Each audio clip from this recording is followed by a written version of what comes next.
This week we'll be discussing reasons you don't want to walk away from your home. Many homeowners in this economy are faced with a property that may be underwater or upside down, meaning that you owe more than the property is worth. This is very common in almost every city in America right now. And so a lot of people are faced with doing something that just a couple of years ago would have seemed unheard of. A lot of people are walking away from their home.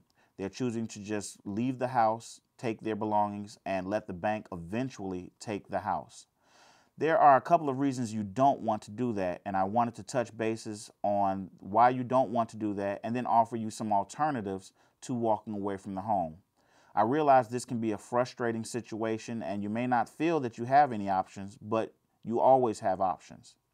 The first reason you don't want to walk away from your home is because obviously it takes a hit on your credit. You're going to take a sizable hit on your credit because not only is it going to show on your credit that you're 30, 60, 90, 120 days past due on your mortgage, but then it's going to show that you went into a foreclosure and the foreclosure went all the way to sale, which actually adds 2 more hits to your credit and can drop your credit score significantly compared to some of the alternatives. The reason you don't want to walk away from your home is because banks are known for coming after families for unpaid debts. Let me explain. When you walk away from your home and the bank takes the property in foreclosure, let's say, for example, your home was valued or you had a mortgage on your property for $300,000 and the property value has declined in the recent years and your property is only worth $150,000. When the property is taken back by the bank with you walking away from the home, then they can still say that the property had a value of $300,000 and they may come after you. Let's say they sell the property at a discount for $100,000 and they can still come after you for the $200,000 that they're saying was still owed on the property. So they can say, even though the market has dropped in value, they can still charge you and come after you for the money that they lost because the market dropped the value of the home.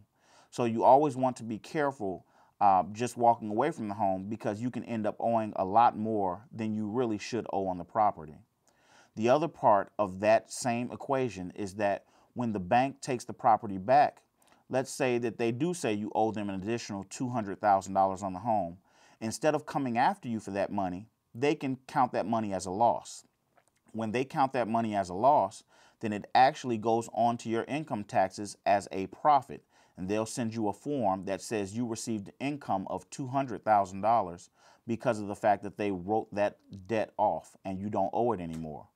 This might not hurt you personally where they come after your actual income, but at the same time, it will affect you greatly when you're doing your income taxes, and you could actually end up owing money on debt that you never actually got any money from.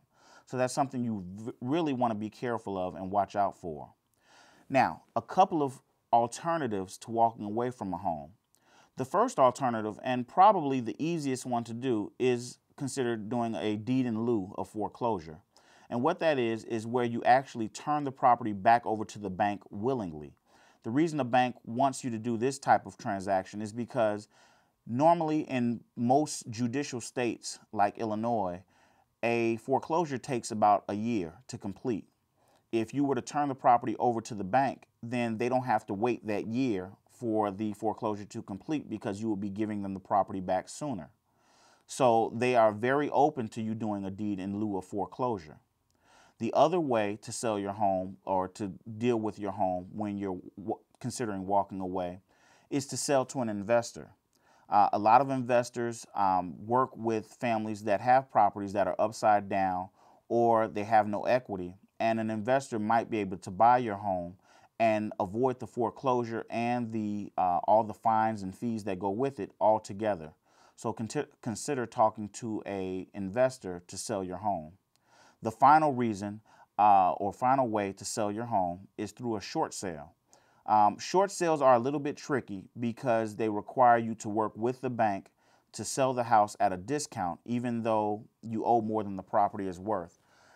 I don't particularly like short sales because banks are often not equipped to handle the volume of short sales they're getting right now. And so the process is very slow And a lot of times the bank will actually be the one to mess up the short sale or cause the buyer to move on to another property because they couldn't give you an answer fast enough.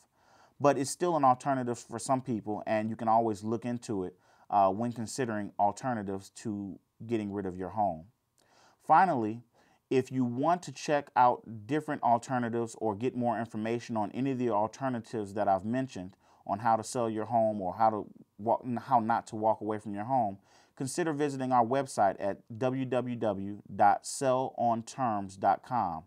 There you can check out our blog and see some of the additional information we have on each one of these alternatives and see which one's right for you. So until next week, I look forward to speaking with you. Thank you.